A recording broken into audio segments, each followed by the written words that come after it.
नमस्कार, welcome to common Indian voice. UP के elections आ रहे हैं और इसकी वजह से हम लोग बयानबाजी, क्रेडिट लेने का होड़ लगा हुआ है, न जाने क्या क्या हो रहा है, कौन किसको गाली गलौज कर रहा है, टीवी पे आके गाली गलौज कर रहा है, मगर कोई है ना, बहुत कम लोग है डेवलपमेंट की बात करने के लिए तैयार है। हर किसी को यह है, मायावती जी बोलती है कि मैंने डेवलपमेंट किया था, ये बीजेपी ने तो फीते काटे, और फिर मुलायम अखिलेश, उनका तो क्या कहना, सब कुछ उन्हीं ने किया था। और पता नहीं उनके इतने करने के बाद भी यूपी के लोगों ने उनको वोट क्यों नहीं दिया था, ये नहीं समझ में आ रहा। और दुनिया भर के फिर हमारे ओएसी जी है, वो तो अलग ही इसमें चलते हैं। पहले बोले बी टीम, सी टीम, ए टीम, डी टीम, पता नहीं क्या। जो भी है, आज हम हमारे साथ पैनल में दो लोग हैं। दोनों के दोनों आपको यूपी की खबर बताएंगे। पहली अनुपमा पांडे जी एंड दूसरे प्रतीक मिश्रा जी। वेलकम, नमस्कार दोनों। नमस्कार दी। प्रतीक वीडियो ऑडियो ऑन कर लीजिए प्लीज।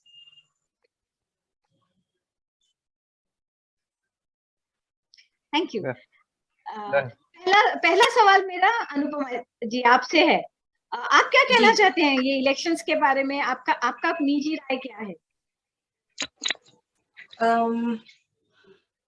मैं एक बात तो सभी जानते हैं, 19,62,12,341 ये जो लेटेस्ट जनगणना है उत्तर प्रदेश की, वो है दी।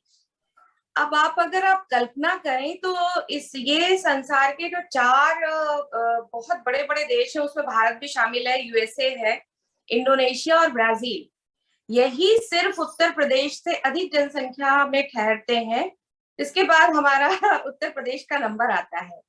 तो इतनी बड़ी जनसंख्या वाले प्रदेश का जो नेतृत्व है वो, और ऐसा है कि यहाँ की आप आबादी भी देखें तो अन्य प्रदेशों की अपेक्षा जो है वो बहुत मिश्रित है।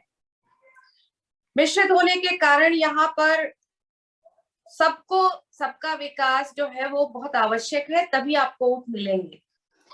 मेरा ये मानना है कि आने वाला चुनाव जो है वो कितनी भी बयानबाजी कर ली जाए, कितनी भी जातिगत और समुदायगत ध्रुवीकरण किए जाएं, लेकिन वोट तो पड़ेंगे मुझे लगता है विकास के नाम पर। और विकास दिखता है, क्योंकि हम इसी प्रदेश के हैं, और पिछले 3-4 सालों से जो मैंने विकास देखा है, विकास की रफ्तार देखी है, उस हिसाब से तो मेरे लिए योगी बाबा ही आने के लायक है। बाकी आप लोगों की, जनता के विचार है वो व्यक्त करेंगे मतदान के रूप में।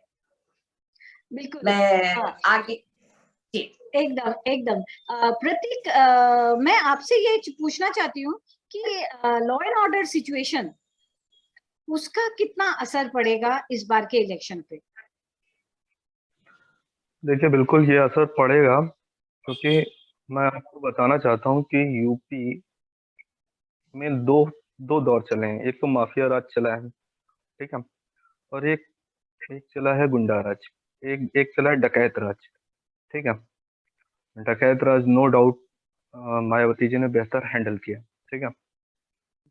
एक टाइम था जैसे कटरी में और चंबल में, गंगा कटरी, यमुना कटरी, चंबल, इनमें डकैत भयंकर सरगना घूमते रहते थे, जैसे कलुआ गिरोह हुआ, ठीक है, और ये एक फूलन देवी, ठीक है, ऐसे काफी घूमते रहते थे।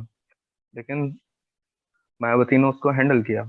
उसके बाद फिर के अखिलेश यादव जी आए और इन्होंने फिर से माफिया युग को खड़ा कर दिया।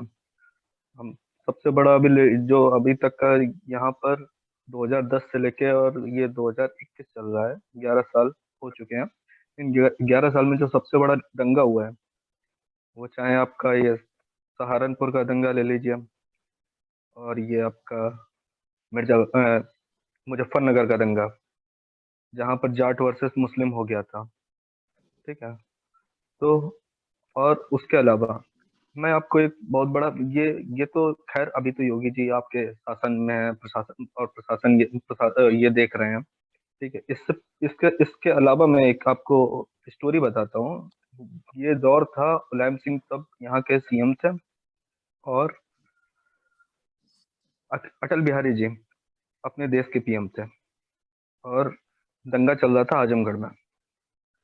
आजमगढ़ में तब दंगा चल रहा था, हिंदू वर्सेस मुस्लिम वहां भी चल रहा था, सांप्रदायिक था दंगा। और हिंदू महिलाएं, उन पर अत्याचार हो रहा था, हिंदू जो लोग थे उन पर अत्याचार हो रहा था। आजमगढ़ आपको पता ही होना चाहिए, आजमगढ़ कैसा उसका हिस्ट्री रही है, अबू सलेम से लेके और क्या कहते हैं ये आपका दाऊद इब्राहिम तक का, ये सब वहीं से निकले हैं। तो वहां पर अकेले योगी जी वहां से निकले, और वो एक एक गाड़ी लेके निकले, और उनके साथ में करीब 1000 गाड़ियां हो गई। उसके बाद में उन्होंने जाके वहां पर 24 घंटे में दंगा नियंत्रित कर लिया, तब जबकि वो सरकार में नहीं थे तब। अटल जी का सीधा सीधा मना था कि वो ना जाएं, क्योंकि पूर्वांचल में केवल एकमात्र योगी जी ही थे उस समय बीजेपी के। तो ये तो हो गए उनके प्रशासन की, तब तब वो प्रशासन अ, प्रशासन ना होते भी जो जब उन्होंने हैंडल किया। और बहुत बड़ी बात नहीं है, मैं आपको सीए की हकीकत बताऊं। सीए सीए एक जो एजुटेशन चल रहा था उस वक्त, अगर यहाँ पर योगी जी ना होते तो एक नहीं 20 दंगे होते, और वो भी बड़े बड़े।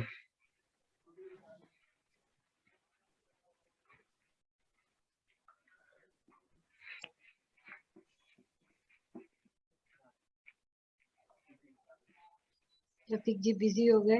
ठीक है। हाँ, बोलिए। तो उसके बाद अलावा लोग कहते थे कि राम मंदिर बन जाएगा तो ये हो जाएगा वो हो जाएगा। देखिए, बन रहा है मंदिर। ये खुद में एक सक्षमता दिखाती है। और फार्म फार्म बिल पर जो भी एजिटेशन हुआ, वो उसमें कुछ तत्व अलग भी घुसे हुए थे, और कुछ तत्व जो जिनकी मांग जेन्यून थी वो भी लोग थे। ठीक है। लेकिन क्या आपको लगता है कि पश्चिमी यूपी में ये हड़कंप नहीं मचा सकते थे? बिल्कुल मचा सकते थे, लेकिन डर था। यही बात है, योगी जी ने बेहतर हैंडल किया है। और एक आपको तटस्थ नेता चाहिए, जो अपनी बात पर तटस्थ रहे, और जो बिल्कुल स्ट्रॉन्ग एक्शन लेने वाला होना चाहिए। तो वो नो डाउट योगी जी हैं। तो बेसिकली आप ये कहना चाहते हो कि लोग खुश है क्योंकि लॉ एंड ऑर्डर सिचुएशन काफी इम्प्रूव हो गई है? बिल्कुल, ये मैं नहीं कह रहा हूँ, आप मुझे पूरे कहेंगे क्या सब कहते लोग हैं बोल आप, रहे हैं। बीजेपी के हैं इसलिए आप बोल रहे हैं, ये एक आम राय है। आम रहे हैं। ओके अनुज जी, मैं अभी जस्ट थोड़ी देर पहले मैंने सुना कि अखिलेश जी अपने चाचा जी से अच्छे सलूट नहीं कर रहे। ये वैसे दोनों, आप दोनों एक के बाद एक आंसर दीजिएगा। और इसके लिए हो सकता है कि वो बीजेपी में आ जाए, तो क्या ये संभव है? और अगर है तो इसके वजह से बीजेपी को नुकसान होगा, फायदा होगा, क्या होगा? शिवपाल यादव। राजनीति में तो संभावनाएं अनंत होती हैं। कब कहाँ कौन किस पार्टी में मिल जाए कुछ कह नहीं सकते। लेकिन एक आम नागरिक होने, उत्तर प्रदेश की एक आम नागरिक होने के नाते मुझे ऐसा लगता है कि ये बीजेपी के हिसाब से सही नहीं होगा। इसके बदले जो सूचनाएं हैं या आम राय है, इनकी जो बहू है अपर्णा यादव, वो मोदी इसकी योगी जी की बहुत बड़ी फैन है वो।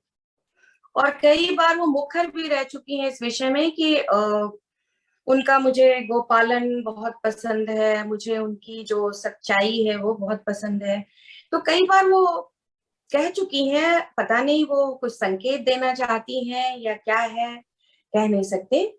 लेकिन चाचा जी का आना, शिवपाल जी का आना, पार्टी मेरे हिसाब से एक आम नागरिक होने के नाते मुझे नहीं लगता कि ये बीजेपी के पक्ष में जाएगा, क्योंकि बीजेपी के जो वोट हैं बड़े कमिटेड होते हैं। और एकदम से अगर ऐसा कोई परिवर्तन आता है, कोई नया व्यक्ति उनसे जुड़ता है, तो उससे वो टेकन बैक लेते हैं, थोड़ा सा उन्हें कंफर्टेबल फील नहीं होता। और एक जो शक और शुभ भाव होता है वहां से प्रारंभ होता है।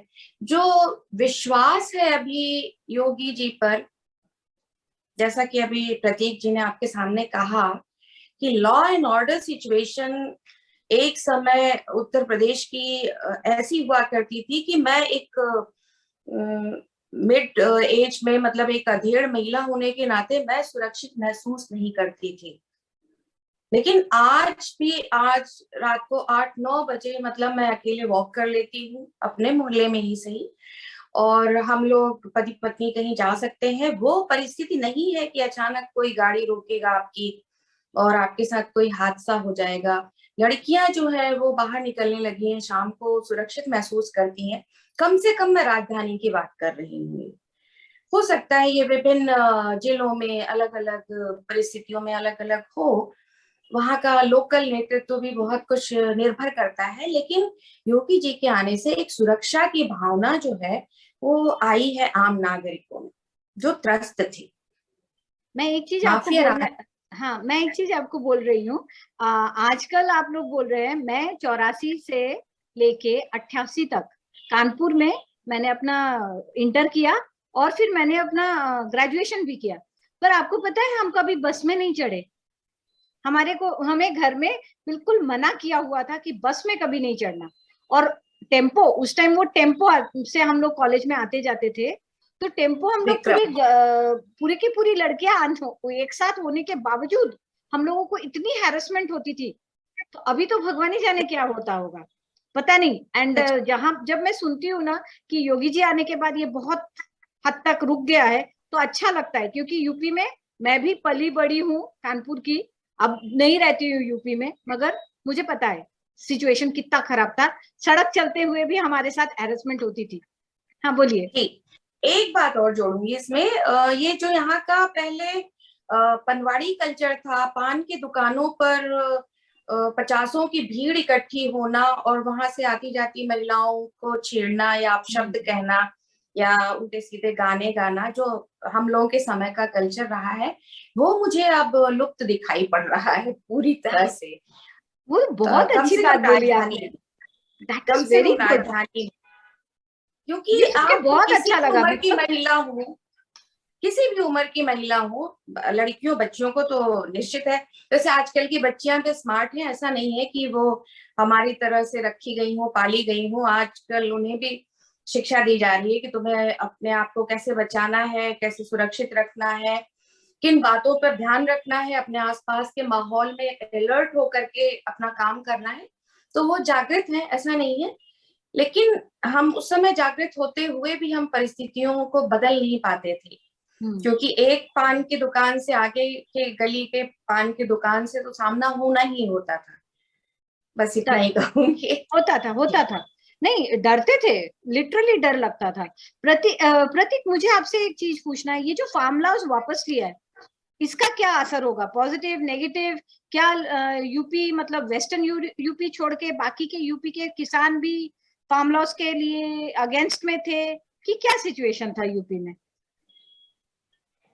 देखिए, जो फार्म बिल्स आपके जो वापस हुए हैं, ठीक है, उन पर यही कहना है कि वो थोड़े समय के लिए एक तात्कालिक निर्णय है, लेकिन वापस ये लाने ही पड़ेंगे अगर आपको क्या कहते हैं सुधार चाहिए तो, ठीक है। और रही बात इनसे किसको फायदा होगा किसको नुकसान होगा, तो अभी घनवट जी की एक टिप्पणी आई थी, वो इसमें कमेटी के सदस्य थे जो सुप्रीम कोर्ट की ओर से बनाई गई, तो उनका सीधा कहना था कि ये जो बिल है ये छोटे किसानों के लिए था। बड़े किसान क्या करते हैं, मैं आपको एक एग्जांपल देता हूँ। जैसे यहाँ का किसान है, यूपी का किसान, वो छोटा किसान है, यहाँ की सेलिंग हो गई, पर्याप्त सेलिंग हो गई, उसके बाद वो जाएगा पंजाब में, जाएगा वहां पर सेल करेगा।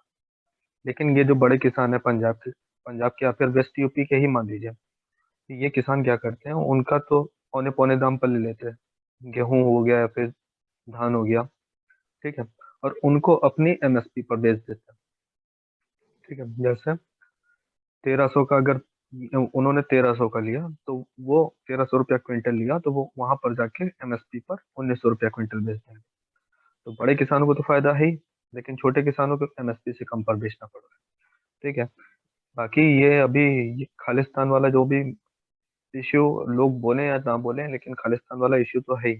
ठीक है, सुरक्षा को खतरा है, इस वजह से अब बीएसएफ का जैसे वहां पर दायरा बढ़ाया गया पंजाब में। ठीक है, उन सबको मद्देनजर रखते हुए फार्म बिल वापस लिए गए हैं। इससे ये नहीं है कि हम समझा नहीं पाए, ये तो एक बोलने का अलग तरीका है मोदी जी का। ठीक है, बाकी मुझे नहीं लगता है ये किसानों के हित को साधते हुए निर्णय लिया गया है। और रही बात आपकी वो शिवपाल वाली बात, शिवपाल सिंह यादव जी वाली बात, ठीक है, तो मैं एक बात बताऊं, यूपी जो है, यूपी और बिहार की पॉलिटिक्स जो है वो पूरी तरह से कास्ट कास्ट रिलेटेड होती है। ठीक है, और 100% नहीं तो यादव आपका 25% तो शिवपाल के साथ है, ये वो भी कट्टर वाला है। अगर शिवपाल आते हैं, आइडियोलॉजी मैच नहीं करती, हमने देख चुके हैं हम लोग नरेश अग्रवाल से, जो हरदोई के हैं, वो भी नरेश अग्रवाल वो भी सपा से थे, और वो पहले क्या क्या बयान देते थे। इस समय वैसे एकता संगठन चला रहे हैं बीजेपी के लिए। तो उस 25% का फायदा तो बीजेपी को मिलेगा ही अगर शिवपाल आते हैं। और आइडियोलॉजी ऐसा नहीं है कि आइडियोलॉजी मैच नहीं होती है तो कोई किसी पार्टी में नहीं जाता है। कीर्ति आजाद पहले बीजेपी में थे, फिर वहां से कांग्रेस में गए, वहां से फिर अभी 2-3 दिन पहले टीएमसी में आ गए। अच्छा हाँ, नरेश अग्रवाल का आपने बोला, मैंने कुछ दिन पहले सुना कि नरेश अग्रवाल फिर बीजेपी छोड़ के फिर से कोई और पार्टी में चले गए, ऐसा है क्या कि अभी भी है बीजेपी में? नहीं, अभी हम आपको बताएं कि नरेश अग्रवाल का लड़का है नितिन अग्रवाल। ठीक है, वो सपा में था, वो सपा से अब बीजेपी में आ गया, और जो वो नहीं होता है विपक्ष का विपक्ष का नेता बन गया है। सपा से बीजेपी में गया, सपा सपा में होते हुए वो बीजेपी से विपक्ष का नेता है। तो पक्ष का नेता भी बीजेपी से हो, विपक्ष का नेता भी बीजेपी से हो। अच्छा अच्छा, ओके। अनु जी, आपसे मुझे पूछना है, ओवैसी का क्या इफेक्ट रहेगा, कितना इफेक्ट रहेगा? अनु जी के बाद प्रतीक आप भी बताइएगा, क्या इफेक्ट रहेगा ओवैसी का, रहेगा कि नहीं रहेगा? देखिए, अपनी जड़ें जमाने की वो बहुत कोशिश कर रहे हैं। हालांकि यहाँ पे उनको माना जा रहा है कि वो सपा के वोट काटने के लिए बीजेपी की तरफ से खड़े हुए हैं, तो ऐसा ये भी लोगों का कहना है। सॉरी, एक मिनट, जी, ये भी बोल रहे हैं कि सपा के साथ गठबंधन कर रहे हैं वो लोग, आज ही का खबर देखा मैंने। संभावनाएं अनंत है। अगर वो अ, राजभर जी जरूर प्रयास कर रहे हैं उनसे जुड़ने का, ये मैंने आज पढ़ा था। हो सकता है अगर सपा के साथ भी उनकी बातचीत चल रही है तो हाँ, ये उनके लिए, मतलब उनकी पार्टी के लिए जड़ें जमाने का एक अच्छा मौका होगा, अगर वो सचमुच मिल करके लड़ते हैं तो। मुझे ऐसा लगता है। प्रतीक, व्हाट अबाउट यू, आपको क्या लगता है, इफेक्ट है, गठजोड़ होगा कि क्या? अच्छा ही है, हो जाएगा गठबंधन। ओवैसी जी का इफेक्ट क्या रहेगा वैसे, अगर गठजोड़ नहीं होता है तो इफेक्ट क्या रहेगा? गठजोड़ नहीं रहता है तो और अच्छी बात है। वोट काटेंगे? बिल्कुल कटेगा, वेस्ट यूपी में बिल्कुल कटेगा, 100%। एक और चीज बता रही हूँ, एक और मतलब, रही बात हाँ, रही बात गठजोड़ की, तो जब भैया जब ओवैसी का अभी कौन सी वो निगम का चुनाव हुआ था महाराष्ट्र में, शिवसेना के साथ गठबंधन हो सकता है, तो और क्या चाहिए। राजनीति में कुछ भी हो अमरावती सकता हमारे है। बाजू में ही है। मैं जहाँ रहती हूँ वहां से मतलब अमरावती बहुत पास है, वहीं पे गठजोड़ हुआ है, वहीं पे गठजोड़ हुआ है, ये तो हालांकि है। हार गया। बिल्कुल।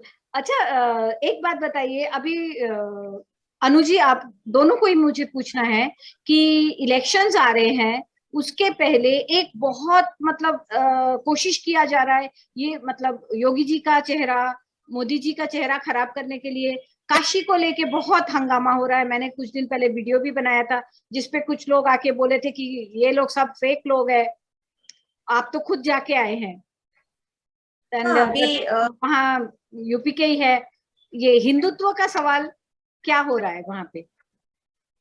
अभी पिछले हफ्ते ही मैं वहां पे थी दी, मैं अयोध्या भी गई हूँ, और वहां भी गई, काशी भी गई थी मैं। काशी 2 बार, इस बीच 15 दिनों के बीच 2 बार मुझे जाना हुआ।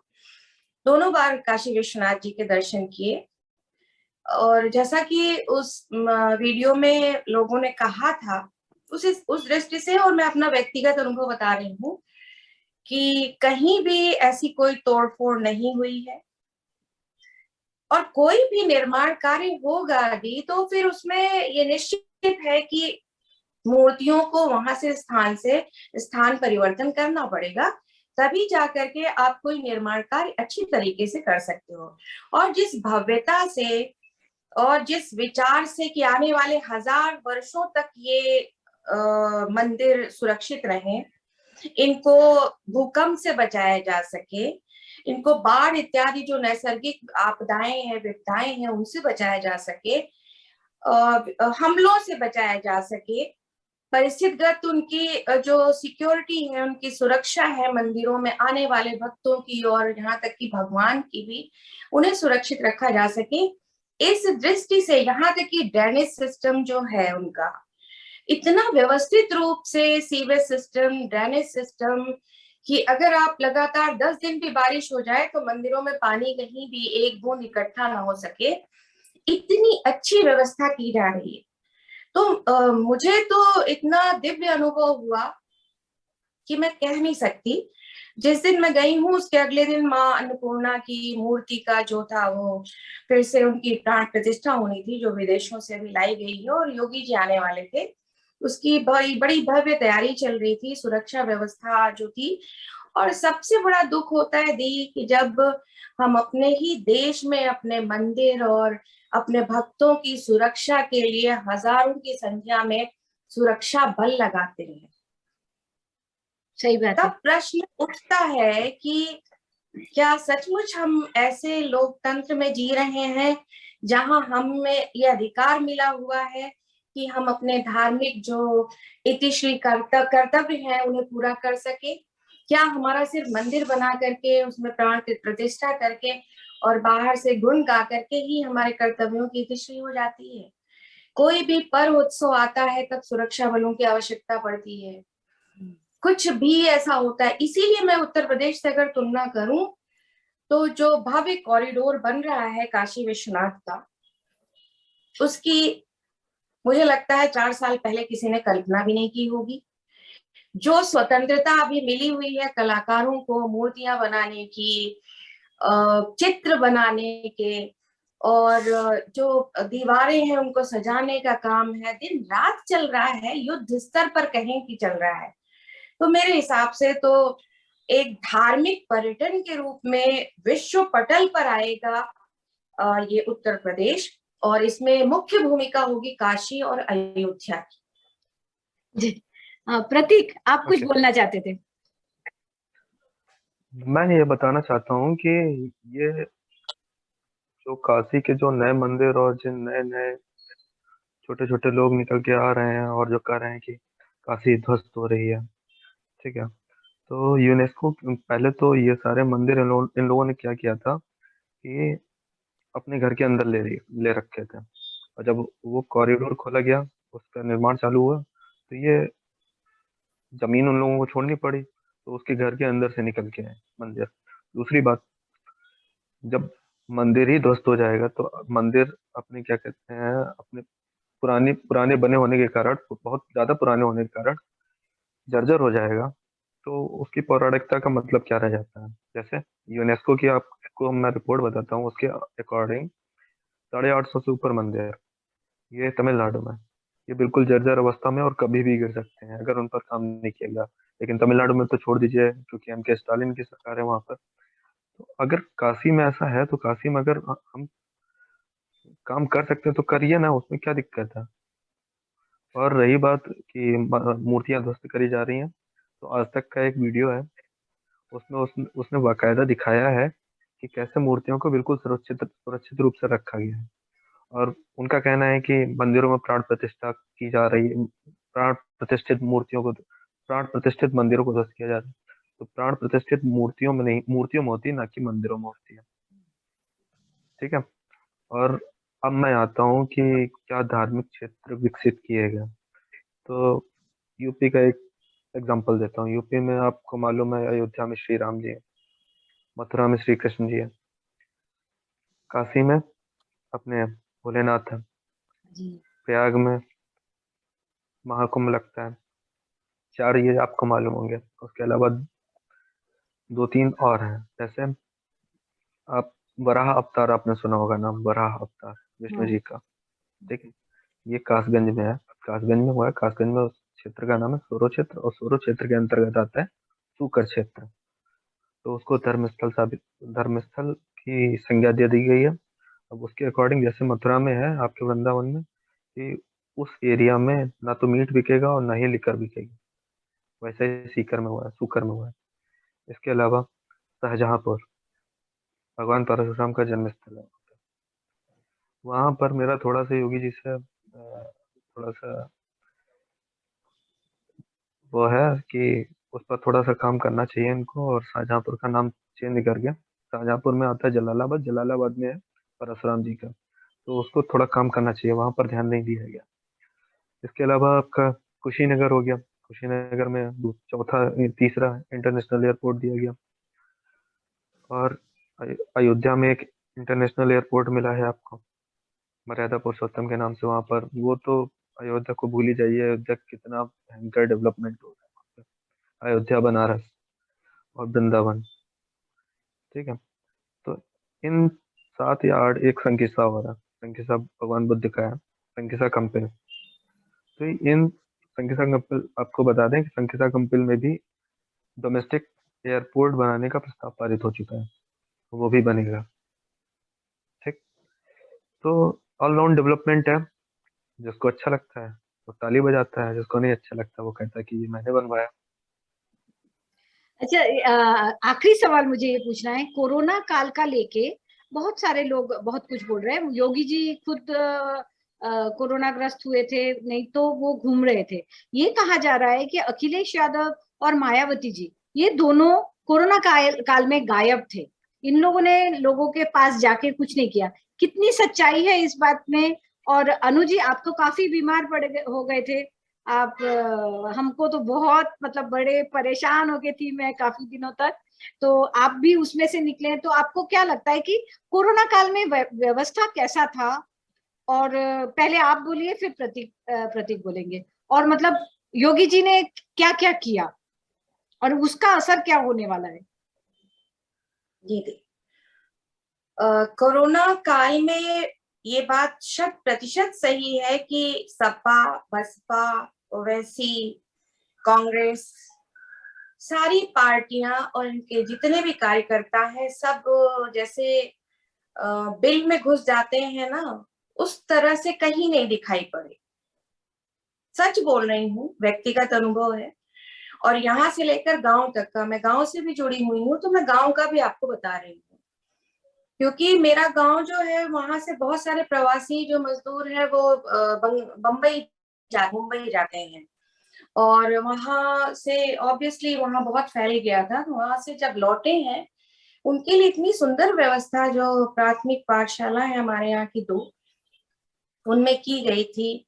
राशन पानी, यहाँ तक कि गांव में पहली बार ये जो रेडी वाले होते हैं, इनमें सब्जियां रख करके गांव गांव, घर घर उन्होंने सब्जियां बांटी है, जो कि गांव में कभी नहीं होता। गांव में बाजार लगती है, संडे मार्केट है, हाट रविवार लगती है। मार्केट है, हाँ। बुधवार लगती है।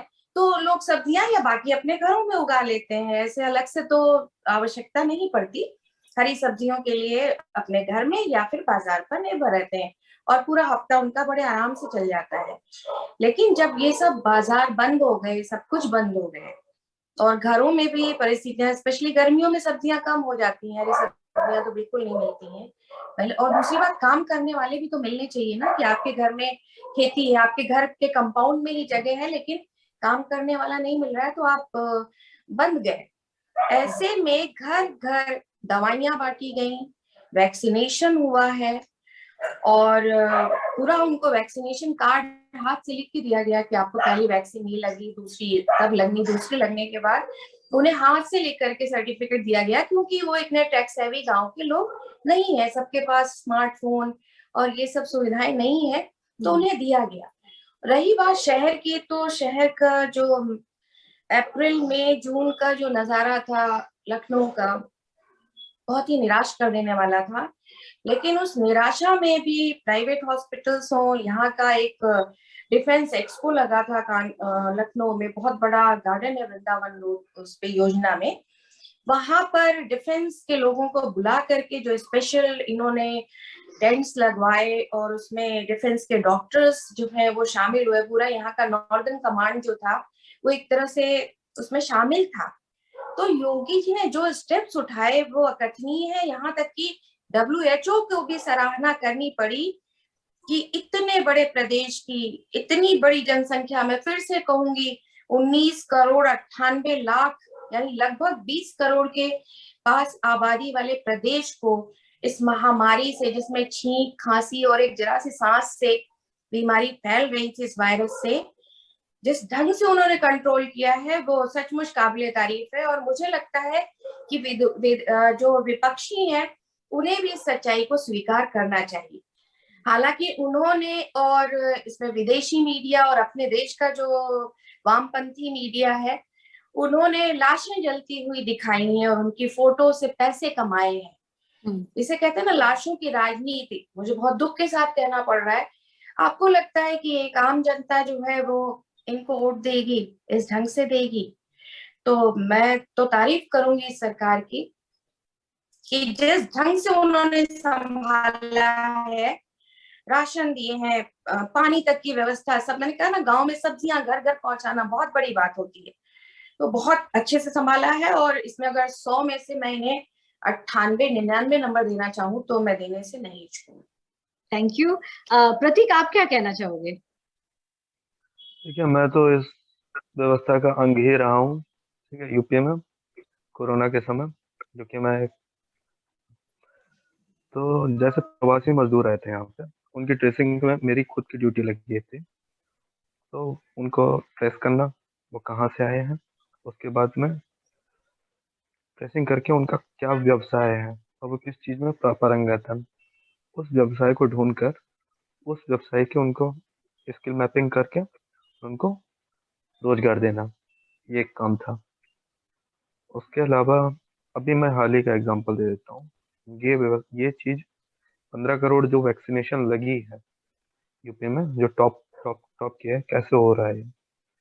हर मोहल्ले में आंगनबाड़ी कार्यकर्ता वगैरह जाती है, आंगनबाड़ी वाले वो मैपिंग करती हैं कितने लोग यहाँ पर वैक्सीनेशन हो चुका है। जिसके यहाँ होता है पूरा पूरा हो जाता है, उनके यहाँ सही का टिक लगा दिया जाता है, जिनके यहाँ नहीं होता है उनके यहाँ क्रॉस लगा दिया जाता है। फिर 2 घंटे बाद पूरी उनकी टीम आ जाती है और सबको वैक्सीन वैक्सीन लगा देती है। इस तरीके से वैक्सीनेशन चल रहा है यहाँ पर। तीसरी चीज राशन वाली व्यवस्था है। एक तो सरकार देती थी, केंद्र सरकार दे रही थी, एक राज्य सरकार दे रही थी, दो तरीके से इन लोगों को फ्री में राशन मिल रहा है। और अभी का बताऊं, चना और इनको गेहूं मिलता था और ये चावल मिलता था। अब इसके साथ में मार्च तक के लिए और सुविधा दी गई है को, उसके साथ ही साथ चीनी मिलेगी, नमक मिलेगा और सरसों का तेल मिलेगा। हालांकि ये तो मुझे थोड़ा सा पॉलिटिकली मोटिवेटेड लग रहा है, लेकिन जो भी है सही है, 3 महीने के लिए बहुत है। और फर्स्ट ये आपका जो फर्स्ट वेव आई थी उसमें तो बहुत कायदे और अगर मैं ओवरऑल देखूं परफॉर्मेंस, तो केरल का आप उठा के देख लीजिए। केरल की जनसंख्या केवल 4 करोड़ है और यूपी की जो अनु दीदी बता रही है 19 करोड़, ठीक है, वो तो ऑफिशियल डाटा है, वो भी 2011 का होगा। अनऑफिशियल अनऑफिशियल वो 24 करोड़ के पास है। तो 24 crore versus 4 crore, maximum death, और इवन और एक्टिव एक्टिव रेट भी उसका हम लोगों से हाइयर ही है। और अभी का करंट सिनेरियो देखें तो यूपी में हार्डली 15-16 मरीज आते हैं एक्टिव, और वहां पर रोज 3,000 निकल रहे, तो बहुत डिफरेंस है। योगी जी अगर 100 पर है, अगर हम क्या कहते हैं इनको, योगी जी को 100 देंगे तो केरल और ये महाराष्ट्र इनको 30 या 40 देंगे।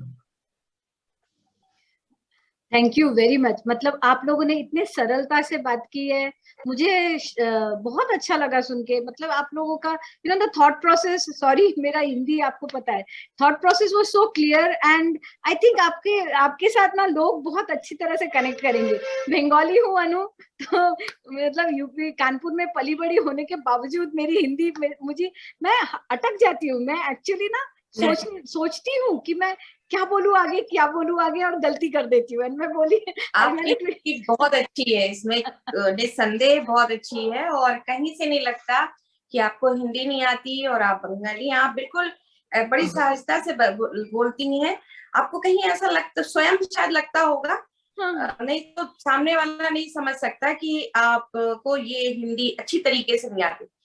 मैं आपको इसमें आपकी हिंदी के लिए 10 में 9 अंक देती हूँ। मेरी टीचर को मिलना पड़ेगा, उन्होंने मुझे बोला था 12वीं में उत्तीर्ण भी नहीं होगे तुम।